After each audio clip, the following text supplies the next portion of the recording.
ಆತ್ಮೀಯ ವಿದ್ಯಾರ್ಥಿಗಳೇ, ತಮ್ಮದೇ ಆಗಿರತಕ್ಕಂತಹ ಯೂಟ್ಯೂಬ್ ಚಾನೆಲ್ KSP ಸ್ಟಡಿ ಪಾಯಿಂಟ್ಗೆ ಸ್ವಾಗತ. ಈ ವಿಡಿಯೋದಲ್ಲಿ 10ನೇ ತರಗತಿ ಸಮಾಜ ವಿಜ್ಞಾನ ವಿಷಯಕ್ಕೆ ಸಂಬಂಧಪಟ್ಟಂತೆ ಪ್ರಥಮ ಸಂಕಲನಾತ್ಮಕ ಮೌಲ್ಯಮಾಪನ ಈ ಒಂದು ಪ್ರಶ್ನೆ ಪತ್ರಿಕೆಯನ್ನು ಈ ವಿಡಿಯೋದಲ್ಲಿ ನೋಡ್ತಾ ಹೋಗೋಣ. ಸೊ ಅದಕ್ಕೆ ಮುಂಚೆ ನೀವಿನ್ನೂ ನಮ್ಮ ಚಾನಲ್ ಸಬ್ಸ್ಕ್ರೈಬ್ ಮಾಡಿಲ್ಲ ಅಂತಂದರೆ ದಯವಿಟ್ಟು ಸಬ್ಸ್ಕ್ರೈಬ್ ಮಾಡ್ಕೊಳ್ಳಿ ಅಂತ ಹೇಳ್ತಾ ಈ ವಿಡಿಯೋನ ಇಲ್ಲಿಗೆ ಸ್ಟಾರ್ಟ್ ಮಾಡ್ತಾ ಇದ್ದೀನಿ. ಮುಖ್ಯ ಪ್ರಶ್ನೆ 1ರಲ್ಲಿ ಬಹು ಆಯ್ಕೆ ಪ್ರಶ್ನೆಗಳಿರ್ತವೆ. ಸೊ ಅದರಲ್ಲಿ ಮೊದಲೇ ಪ್ರಶ್ನೆ ಯಾವುದಂತಂದ್ರೆ, ಇದನ್ನು ಯುರೋಪಿನ ಹೆಬ್ಬಾಗಿಲು ಎಂದು ಕರೆಯುತ್ತಾರೆ. ಸೊ ಯಾವುದಪ್ಪ ಅಂತಂದ್ರೆ ಕಾನ್ಸ್ಟಾಂಟಿನೋಪಲ್ ನಗರ ಅಂತಕ್ಕಂಥದ್ದು.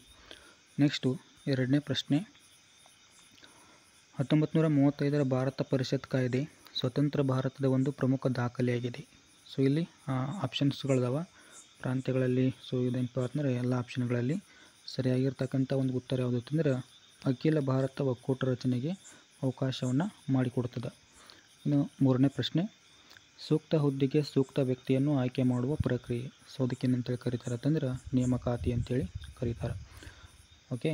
ನೆಕ್ಸ್ಟು 4ನೇ ಪ್ರಶ್ನೆ, ಮಾನವ ಕುಲ ತಾನೊಂದೇ ಒಲಂ ಎಂದು ಹೇಳಿದವರು. ಸೊ ಯಾರು ಹೇಳ್ತಾರೆ ಅಂತಂದ್ರೆ ಪಂಪ ಅಂತಕ್ಕಂಥವ್ರಲ್ಲಿ ಈ ಒಂದು ಹೇಳಿಕೆಯನ್ನು ಹೇಳ್ತಾರೆ. ನೆಕ್ಸ್ಟು 5ನೇ ಪ್ರಶ್ನೆ,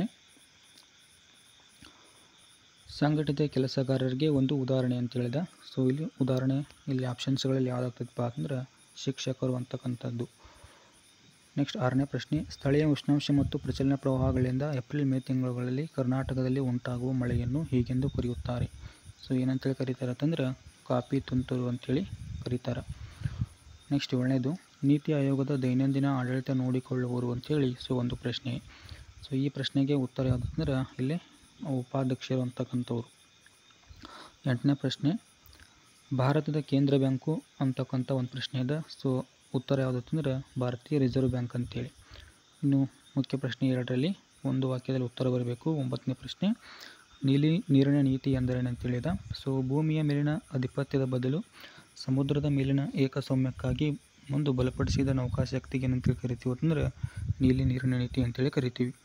10ನೇ ಪ್ರಶ್ನೆ ಏನಂತಂದ್ರೆ ಸಿಖ್ಖರನ್ನು ಸಂಘಟಿಸುವಲ್ಲಿ ಯಶಸ್ವಿಯಾದವನು ಅಂತೇಳಿ ಒಂದು ಪ್ರಶ್ನೆ ಇದೆ. ಸೊ ರಣಜಿತ್ ಸಿಂಗ್ ಅಂತಕ್ಕಂಥವನು.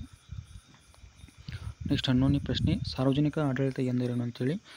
ಇಲ್ಲಿ ದೈನಂದಿನ ಒಂದು ವ್ಯವಹಾರಗಳನ್ನು ನಡೆಸಿಕೊಂಡು ಹೋಗ್ತಕ್ಕಂಥ ಸರ್ಕಾರದ ಅಂಗವಕ್ಕೆ ಏನಂತೇಳಿ ಕರಿತೀವಿ ಅಂತಂದ್ರೆ ಸಾರ್ವಜನಿಕ ಆಡಳಿತ ಅಂತೇಳಿ ಕರಿತೀವಿ. ಸಾಮಾಜಿಕ ಸ್ತರ ವಿನ್ಯಾಸ ಅಂದರೆ ಹೇಳಿ ಒಂದು ಪ್ರಶ್ನೆ ಇದೆ. ಸೊ ಜನರನ್ನು ಆದಾಯ, ಶಿಕ್ಷಣ, ಜಾತಿ, ಬಣ್ಣ, ಲಿಂಗ, ಉದ್ಯೋಗ, ಬುದ್ಧಿಶಕ್ತಿ ಮೊದಲಾದವುಗಳ ಆಧಾರದ ಮೇಲೆ ಮೇಲು ಕೀಳು ಅಂತೇಳಿ ವಿಂಗಡಣೆಯನ್ನು ಮಾಡ್ತಕ್ಕಂಥದ್ದು. ಸೊ ಇದಕ್ಕೇನಂತ ಕರಿತೀವಿ ಅಂತಂದ್ರೆ ಸಾಮಾಜಿಕ ಸ್ತರ ವಿನ್ಯಾಸ ಅಂತೇಳಿ ಕರಿತೀವಿ. ನೆಕ್ಸ್ಟ್ 13ನೇ ಪ್ರಶ್ನೆ, ಪೂರ್ವ ಮತ್ತು ಪಶ್ಚಿಮ ಘಟ್ಟಗಳು ಎಲ್ಲಿ ಸಂಧಿಸುತ್ತವೆ ಅಂತೇಳಿ. ಸೊ ಸಿಂಪಲ್ ಆಗಿರ್ತಕ್ಕಂಥ ಒಂದು ಪ್ರಶ್ನೆ, ನೀಲಗಿರಿ ಬೆಟ್ಟಗಳಲ್ಲಿ.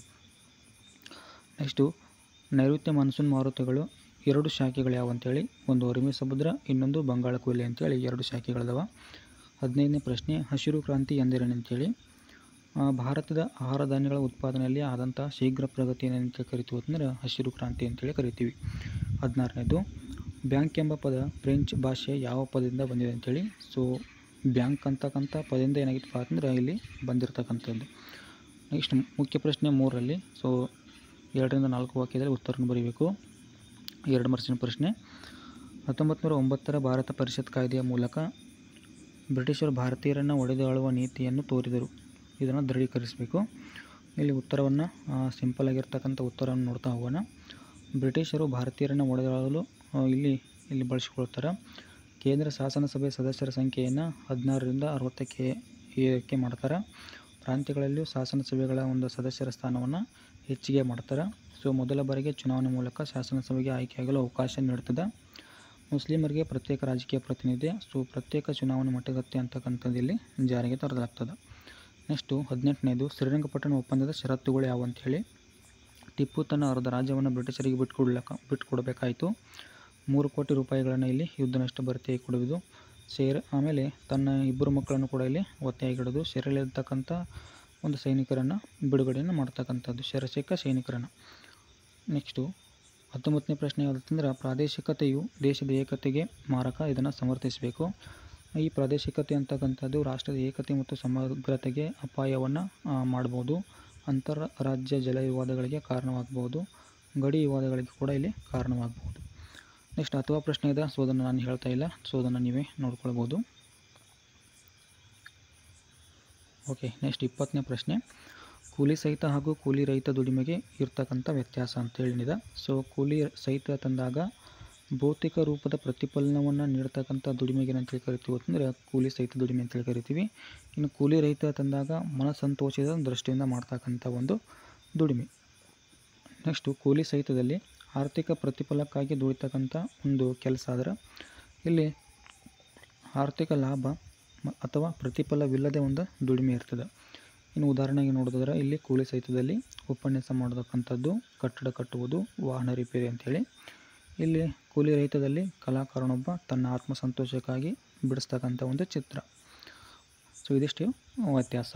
ಇನ್ನು ಅಥವಾ ಪ್ರಶ್ನೆ ಇದೆ, ಸೊ ಅದು ಇಲ್ಲಿ ಇದು ಕೂಡ ಏನಾಗ್ತದಪ್ಪ ಅಂದ್ರೆ ಎಸ್-ಎ-1ಗೆ ತುಂಬ ಇಂಪಾರ್ಟೆಂಟ್ ಆಗಿರ್ತಕ್ಕಂಥ ಒಂದು ಪ್ರಶ್ನೆ, ಸಂಘಟಿತ ಹಾಗೂ ಅಸಂಘಟಿತ ಕೆಲಸಗಾರ ನಡುವಿನ ವ್ಯತ್ಯಾಸ ಅಂತೇಳಿ. ಸೊ ಅದನ್ನು ಇಲ್ಲಿ ಕೊಟ್ಟಿದ್ದೀನಿ, ಸೊ ಅದನ್ನು ನೀವು ನೋಡ್ಕೊಳ್ಬೋದು.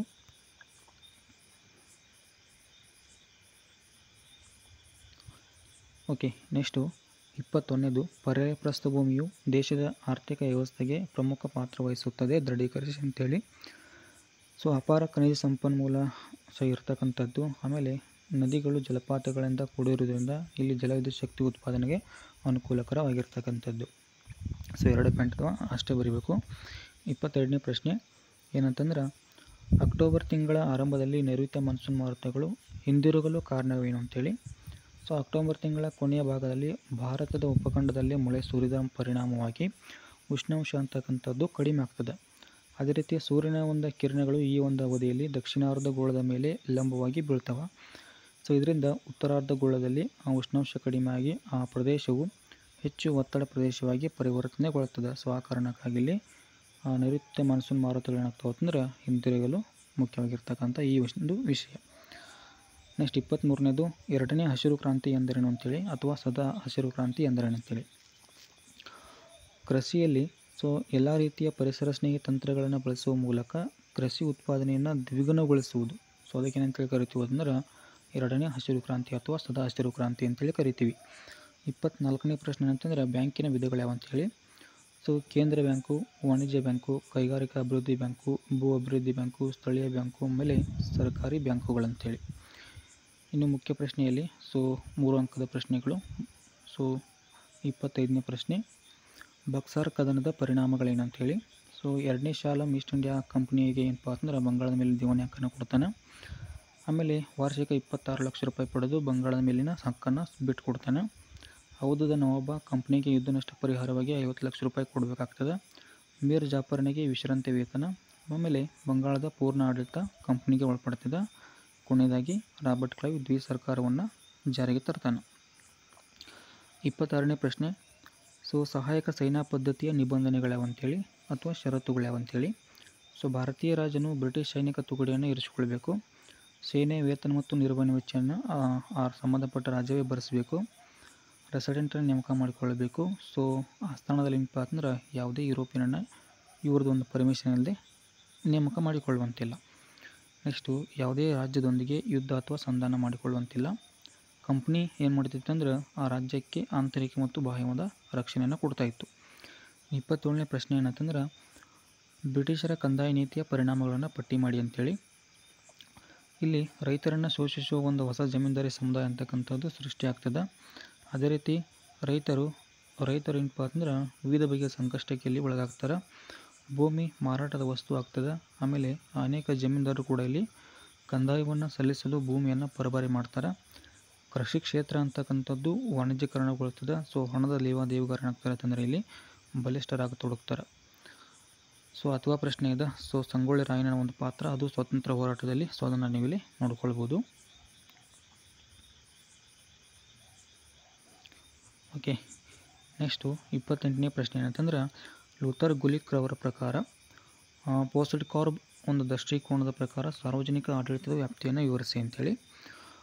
ಇಲ್ಲಿ ನೋಡೋದಾದ್ರೆ ಯೋಜಿಸುವಿಕೆ, ಸಂಘಟಿಸುವಿಕೆ, ಸಿಬ್ಬಂದಿಗಳ ಪೂರೈಕೆ, ನಿರ್ದೇಶಿಸುವಿಕೆ, ಸಮನ್ವಯಗೊಳಿಸುವಿಕೆ, ವರದಿ ನೀಡುವಿಕೆ, ಆಯವ್ಯಯ ರಚನೆ. ಸೊ ಇದು ಏನಪ್ಪ ಅಂದ್ರೆ ಒಂದು ಸಾರ್ವಜನಿಕ ಆಡಳಿತದ ಕುರಿತಾಗಿರ್ತಕ್ಕಂಥ ವ್ಯಾಪ್ತಿ. ನೆಕ್ಸ್ಟ್ 29ನೇ ಪ್ರಶ್ನೆ ಏನಂತಂದ್ರೆ, ಅಸ್ಪೃಶ್ಯತಾ ಒಂದು ನಿವಾರಣೆಗೆ ಕೈಗೊಂಡಿರುವ ಸಂವಿಧಾನಾತ್ಮಕ ಹಾಗೂ ಶಾಸನಬದ್ಧ ಒಂದು ಕ್ರಮಗಳನ್ನು ಬರೀರಿ ಅಂತೇಳಿ. ಇಲ್ಲಿ ನೋಡೋದಾದ್ರೆ 17ನೇ ವಿಧಿ ಏನು ಹೇಳ್ತೈತೆ ಅಂದರೆ ಅಸ್ಪೃಶ್ಯತೆ ಆಚರಣೆ ಅಂತಕ್ಕಂಥದ್ದು ನಿಷೇಧ ಮಾಡಲಾಗಿದೆ. ಆಮೇಲೆ ಅದು ಶಿಕ್ಷಾರ್ಹ ಕೂಡ ಅಪರಾಧವಾಗಿರ್ತದೆ. 1955ರಲ್ಲಿ ಅಸ್ಪೃಶ್ಯತಾ ಅಪರಾಧಗಳ ಕಾಯ್ದೆಯನ್ನು ಜಾರಿಗೆ ತರ್ತಾರೆ. ಅದೇ ರೀತಿ 1976ರಲ್ಲಿ ಅದನ್ನು ನಾಗರಿಕ ಹಕ್ಕುಗಳ ಸಂರಕ್ಷಣಾ ಕಾಯ್ದೆ ಅಂತೇಳಿ ಮರುನಾಮಕರಣ ಮಾಡ್ತಾರೆ. ಇನ್ನು ಸಾರ್ವತ್ರಿಕ ಮತದಾನ ಹಕ್ಕನ್ನು ಇಲ್ಲಿ ಅಸ್ಪೃಶ್ಯರಿಗೆ ನೀಡಲಾಗಿದೆ. ಸಮಾನತೆ ಹಕ್ಕನ್ನು ನೀಡಲಾಗಿದೆ.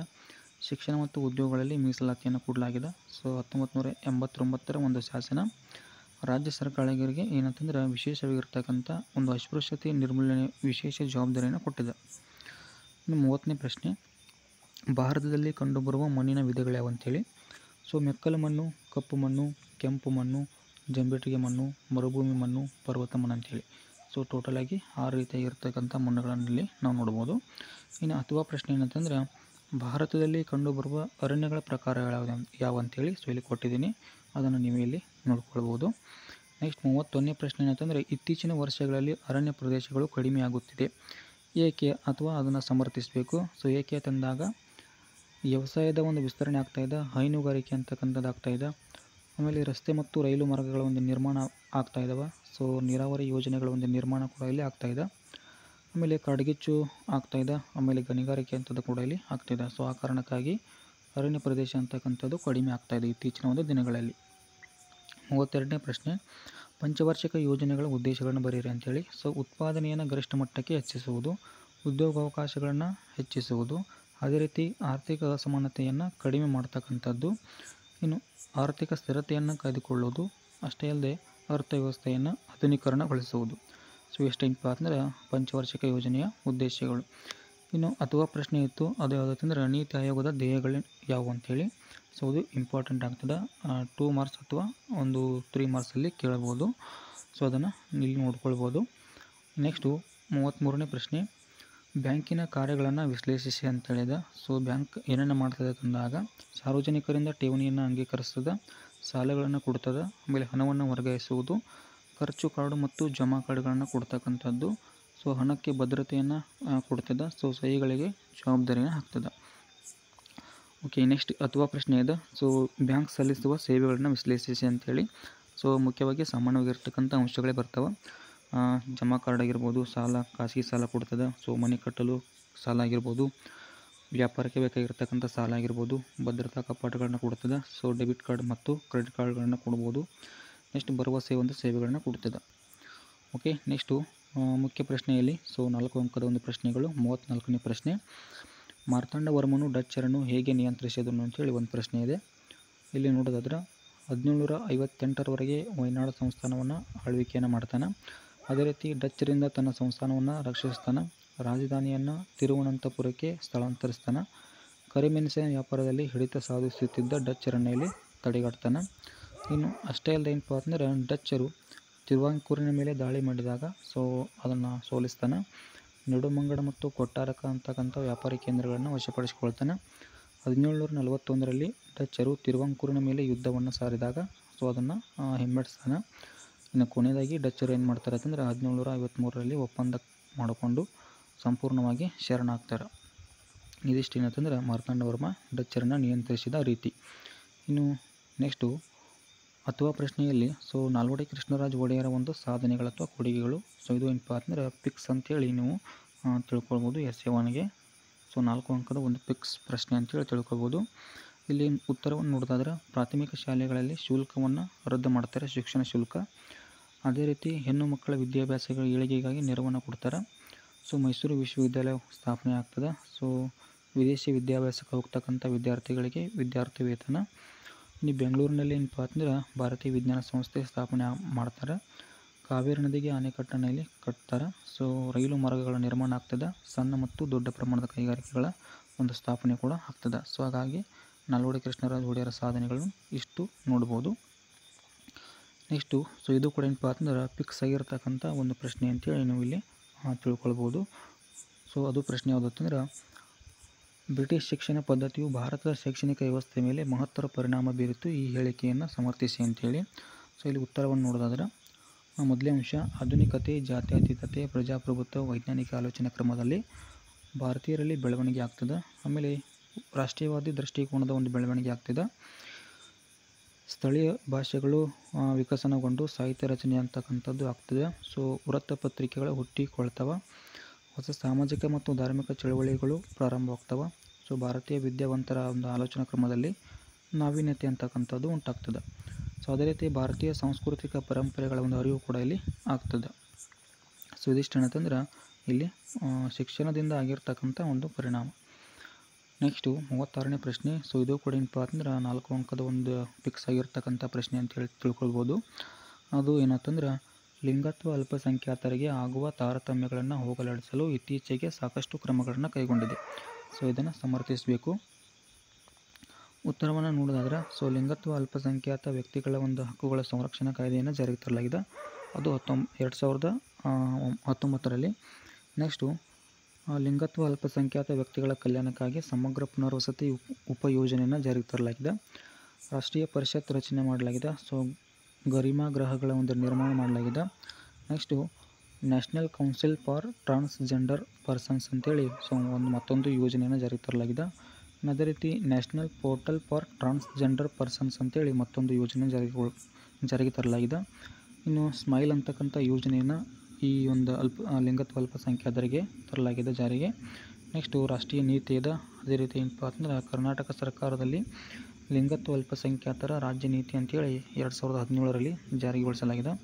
ಇನ್ನು ಕರ್ನಾಟಕ ರಾಜ್ಯ ಸರ್ಕಾರಿ ಹುದ್ದೆಗಳಲ್ಲಿ 1% ಏನಪ್ಪ ಅಂತಂದ್ರೆ ಅವರಿಗೆ ಒಂದು ಹುದ್ದೆಗಳಲ್ಲಿ ಮೀಸಲಾತಿ ಅಂತೇಳಿ ಕೊಟ್ಟಿದ್ದಾರೆ. ಇನ್ನು 4 ಅಂಕದಲ್ಲಿ ಕೊನೆಯ ಪ್ರಶ್ನೆ ಯಾವುದಿತ್ತಂದ್ರೆ ಮಣ್ಣಿನ ಸವೆತವು ಹಲವು ದುಷ್ಪರಿಣಾಮಗಳನ್ನು ಉಂಟು ಮಾಡುತ್ತದೆ ಹೇಗೆ ಅಂತೇಳಿ. ಸೊ ಇಲ್ಲಿ ಹೇಗೆ ತಂದಾಗ ನದಿಗಳಲ್ಲಿ ಹೂಳು ತುಂಬಿ ಪ್ರವಾಹ ಉಂಟಾಗ್ತದೆ. ಸೊ ಆಮೇಲೆ ನದಿಗಳು ತಮ್ಮ ಪಾತ್ರವನ್ನು ಬದಲಿಸ್ತವೆ. ಜಲಾಶಯ ಮತ್ತು ಕೆರೆಗಳ ನೀರಿನ ಒಂದು ಸಂಗ್ರಹಣಾ ಸಾಮರ್ಥ್ಯ ಅಂತಕ್ಕಂಥದ್ದು ಕಡಿಮೆ ಆಗ್ತದೆ.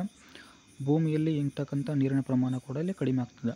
ಸೊ ಅದೇ ರೀತಿ ಸ್ವಾಭಾವಿಕ ಚಿಲುಮೆಗಳಂತಕ್ಕಂಥವುಗಳು ಬತ್ತಿ ಹೋಗ್ತವೆ. ಕೃಷಿ ಉತ್ಪಾದನೆ ಮೇಲೆ ಇಲ್ಲಿ ಸಾಕಷ್ಟು ಪರಿಣಾಮವನ್ನು ಬೀರ್ತಕ್ಕಂಥದ್ದು ಯಾವುದಂತಂದ್ರೆ ಮಣ್ಣಿನ ಸವೆತ ಅಂತಕ್ಕಂಥದ್ದು. ಇನ್ನು ಕೊನೆಯ ಪ್ರಶ್ನೆ 38ನೇ ಪ್ರಶ್ನೆ ಏನಂತಂದ್ರೆ ಇಲ್ಲಿ ನಕ್ಷೆ ಇರ್ತದೆ. ಸೊ ಭಾರತ ನಕ್ಷೆ. ಸೊ ಯಾವುದಾದ್ರೂ 5 ಮಾತ್ರ ಇಲ್ಲಿ ನೀವು ಗುರುತಿಸಬೇಕು. ಸೊ 5ಗಳು ಯಾವತ್ತಂದ್ರೆ ಮೊದಲೇದು 82 ಪೂರ್ವ ರೇಖಾಂಶ, ಕರ್ಕಾಟಕ ಸಂಕ್ರಾಂತಿ ವೃತ್ತ, ಇಂದಿರಾ ಪಾಯಿಂಟ್, ಅರಾವಳಿ ಪರ್ವತಗಳು, ಮಲಬಾರ್ ತೀರ, ಉತ್ಕಲ ತೀರ, K2 ಅಥವಾ ಗಾಡ್ವಿನ್ ಎಸ್ಟೇನ್ ಅಂತೇಳಿ ಕರಿತೀವಿ. ಸೊ ಇಲ್ಲಿ ಮ್ಯಾಪ್ನಲ್ಲಿ ಸರಿಯಾದ ರೀತಿಯಲ್ಲಿ ಕೊಟ್ಟಿದ್ದೀನಿ ನೋಡ್ರಿ. ಸೊ ಇಲ್ಲಿ K2 ಅಂತಕ್ಕಂಥದ್ದು ಕಂಡು ಬಂದರೆ ಸೊ ಇದು ಕರ್ಕಾಟಕ ಸಂಕ್ರಾಂತಿ ವೃತ್ತ. ಸೊ ಇದು 82 ಪೂರ್ವ ರೇಖಾಂಶ. ನೆಕ್ಸ್ಟ್ ಇದು ಉತ್ಕಲ ತೀರ ಅಂತೇಳಿ ನಾವಿಲ್ಲಿ ನೋಡ್ತೀವಿ. ನೆಕ್ಸ್ಟ್ ಯಾವುದಂದ್ರೆ ಮಲಬಾರ್ ತೀರ ಅಂತಕ್ಕಂಥದ್ದು ಸೊ ಈ ಒಂದು ಭಾಗದಲ್ಲಿ ಕಂಡು ಬರ್ತದೆ. ನೆಕ್ಸ್ಟ್ ಇಂದಿರಾ ಪಾಯಿಂಟ್ ಅಂತಕ್ಕಂಥದ್ದು ದಕ್ಷಿಣದ ತುದಿ ಅಂತೇಳಿ ಕರಿತೀವಿ, ಇಂದಿರಾ ಪಾಯಿಂಟ್. ಸೊ ಇದಿಷ್ಟು ಏನಪ್ಪ ಅಂದ್ರೆ ಇಲ್ಲಿ ಮ್ಯಾಪಿಗೆ ಸಂಬಂಧಪಟ್ಟಂತೆ ಉತ್ತರ. ಸೊ ಇದಿಷ್ಟು 10ನೇ ತರಗತಿ ಸಮಾಜ ವಿಜ್ಞಾನ essay 1 ಈ ಒಂದು ಪ್ರಶ್ನೆ ಪತ್ರಿಕೆ ಆಗಿರ್ತದೆ. ಸೊ ಈ ಒಂದು ವಿಡಿಯೋನ ಆದಷ್ಟು ಶೇರ್ ಮಾಡಿ ಅಂತ ಹೇಳ್ತಾ ಈ ಒಂದು ವಿಡಿಯೋನ ಇಲ್ಲಿಗೆ ಮುಗಿಸ್ತಾ ಇದ್ದೀನಿ. Thank you.